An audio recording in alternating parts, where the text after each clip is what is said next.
রমা রান্নাঘরে সকলকে স্বাগত। আজকে দেখুন আমি যে রেসিপিটা করছি সেটা হচ্ছে একটা লাবড়ার তরকারি। একটা লাবড়া যে সবেতেই খেতে ভালো লাগে, মানে ঠাকুরের ভোগের সাথেও ভালো লাগে, খিচুড়ি, তারপরে হচ্ছে এমনি রুটি, পরোটা, লুচি সবার সাথেই খুব ভালো লাগে। তা এটা দেখুন একদম সিম্পলের ওপর করছি, অল্প সবজি দিয়ে। আপনারা মনে করলে আরও কিছু দিতে পারেন, তা আমি অল্প কিছু সবজি দিয়েই এটা দেখাচ্ছি। কিন্তু রেসিপিটা অপূর্ব সুন্দর আর খেতে দুর্দান্ত স্বাদের, আর একদম সিম্পল, কোনো মশলা নেই, কোনো কিছু নেই। আর রান্নাটা সহজ, করাও সহজ, আর খেতেও লাগে দুর্দান্ত। তা কীভাবে করছি সেটাই দেখাচ্ছি। দেখুন আমি এখানে কি কি সবজি নিয়েছি। আমি এখানে এই যে পটল নিয়েছি, দেখুন কুচি কুচি করে এরকমভাবে পটলগুলোকে কেটে নিয়েছি। আর এই দেখুন এখন কচি মূলো, এই যে আমি মূলোগুলোকে দেখুন এরকম সরু সরু করে মূলোগুলো কেটে নিয়েছি। দুটো, আমি অল্প সবজি দিয়ে করছি বলে আমি দুটো ছোট মূলো নিয়েছি। আপনারা যদি বেশি করে করেন তাহলে পরে সেই আন্দাজে আপনাদের সবজিটাও নিতে হবে। তা এই দেখুন আমি এই জন্য সরু সরু করে কেটে নিয়েছি। আলু দেখুন দুটো আলু নিয়েছি আমি, আলুগুলোকে এইরকমভাবে কুচো কুচো করে আমি কেটে নিয়েছি। আর একটা বেগুন দেখুন এরকম ছোট ছোট করে বেগুনটাকে কেটে রেখেছি। আর এই যে বরবটি নিয়েছি, বরবটিটাকেও এরকমভাবে কেটে ছোট ছোট করে কেটে একটু ভাপিয়ে রেখেছি। তাহলে কি এমনি শক্ত থাকে খুবই, একটু ভাপিয়ে নিলে তরকারিটা একটু বেশ, তরকারির মধ্যে আর একটু বেশ নেটি ফেটি হয়ে বেশ খেতে আরও সুন্দর স্বাদ বাড়িয়ে দেয়। তা যার জন্য আমি একটুখানি এটাকে ভাপিয়ে নিয়েছি। আমি ঠিক যেভাবে করছি আপনারা ঠিক সেইভাবে করুন, করে কেমন হয় আমায় জানাবেন। আমার চ্যানেলটাকে লাইক করবেন, শেয়ার করবেন, সাবস্ক্রাইব করবেন, পাশে বেল আইকনটা ক্লিক করে দেবেন। এই দেখুন আমি কড়াই বসিয়েছি, এইবার আমি কড়াইতে সর্ষের তেল দিচ্ছি। রান্নাটা আমি সর্ষের তেলেই করছি।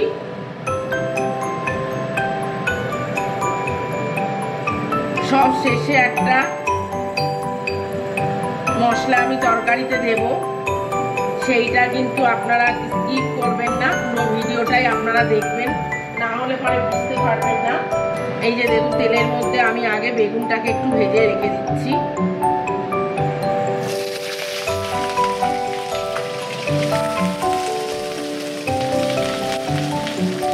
বেগুনটাকে একটু ভেজে নেব আগে।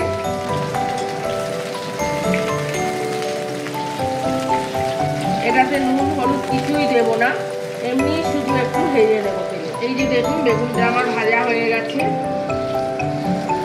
এর থেকে আর খুব বেশি ভাজবো না। এই দেখুন হালকা লাল রং ধরে গেছে। এবারে আমি বেগুনগুলোকে তুলে নেব। এটা একদম সম্পূর্ণ নিরামিষ একটা তরকারি, অথচ খেতে দুর্দান্ত স্বাদের হয়। আপনারা যদি কেউ এর মধ্যে পালং শাক কুচিয়ে দিতে পারেন সেটাও খুব ভালো হয়, মূলো শাক দিলে সেটাও ভালো হবে। কিন্তু আমি একদম সিম্পলের ওপর দেখিয়েছি, সিম্পলের মধ্যে করেছি। আপনারা যদি মনে করেন তাহলে এগুলো দিয়েও করতে পারেন।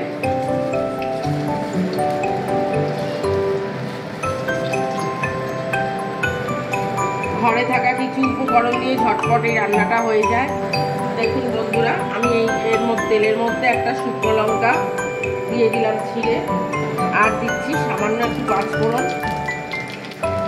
এবারে আমি এই সবজিগুলোকে দিয়ে দেবো।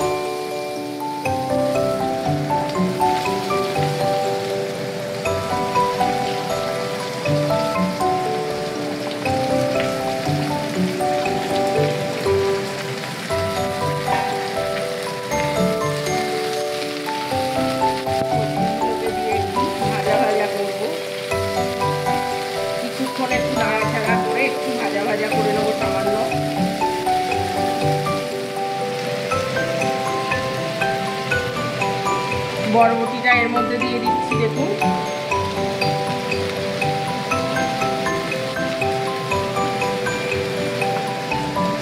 একসঙ্গে সবগুলো এবার একটু ভাজা ভাজা করে নেব।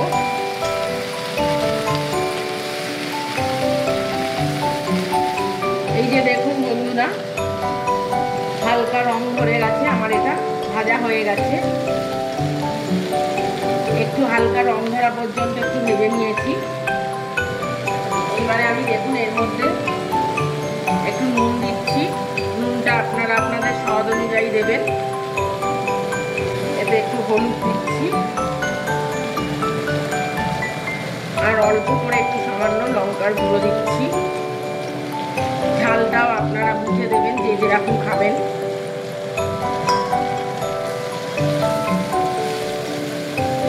ব্যাস, আর কিছু এর মধ্যে দেবো না। এইবার শেষে, সব শেষে দেবো আর একটা মশলা, সেটা একদম লাস্টে। এই যে দেখুন, এবার জল দিয়ে দিচ্ছি।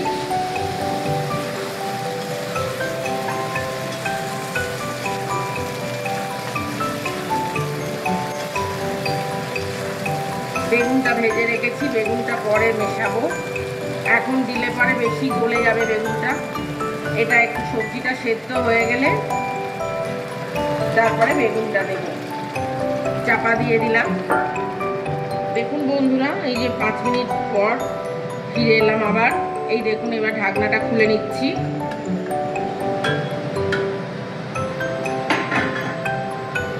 এই যে জলটা দেখুন আমার অনেকটাই শুকিয়ে গেছে। আলুটা দেখবো সেদ্ধ হয়েছে কিনা। দেখুন একদম সেদ্ধ হয়ে গেছে, সব সবজি একদম সেদ্ধ হয়ে গেছে।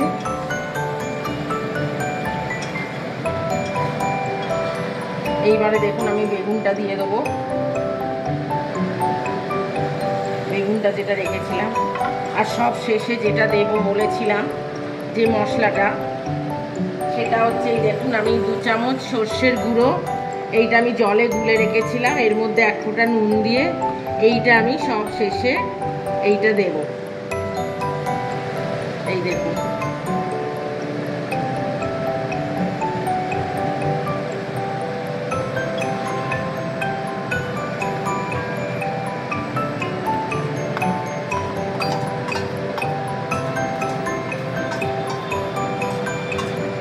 এত অপূর্ব স্বাদের এই রান্নাটা খেতে লাগে, একবার খেয়ে না দেখলে আপনারা বিশ্বাসই করবেন না যে এত সুন্দর খেতে হয়। এটা রুটির সঙ্গে, লুচির সাথে, পরোটার সাথে, ভাতের সাথে, সমস্ত কিছুর সাথে এটা অসাধারণ খেতে হয়। আমি ঠিক যেভাবে করলাম, যেভাবে দেখালাম, আপনারা রান্নাটা ঠিক সেইভাবে করুন, করে খান। কেমন লাগে আমাকে জানাবেন। আমার চ্যানেলটাকে লাইক করবেন, শেয়ার করবেন, সাবস্ক্রাইব করবেন, পাশে বেল আইকনটা ক্লিক করে দেবেন, যাতে আমি যে কোনো কিছু রান্না ছাড়লেই আপনাদের কাছে সহজেই যাতে পৌঁছে যায়। আর সব শেষে দেখুন একটু মিষ্টি দেবো। আপনারা যদি কেউ মিষ্টি না খেতে চান তাহলে পরে মিষ্টিটা দেবেন না, কিন্তু একটু নিরামিষের তরকারি তো অল্প একটু মিষ্টি দিলে টেস্টটা খুব ভালো হয়, খেতে ভীষণ ভালো লাগে।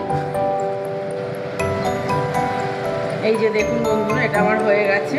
তাহলে আমি যেভাবে করলাম, যেভাবে দেখালাম, আপনারা ঠিক এইভাবে করুন, করে খান। কেমন লাগে আমায় জানাবেন। আমার চ্যানেলটাকে লাইক করবেন, শেয়ার করবেন, সাবস্ক্রাইব করবেন, পাশে বেল আইকনটা ক্লিক করে দেবেন। আজ তাহলে এই পর্যন্ত, নমস্কার।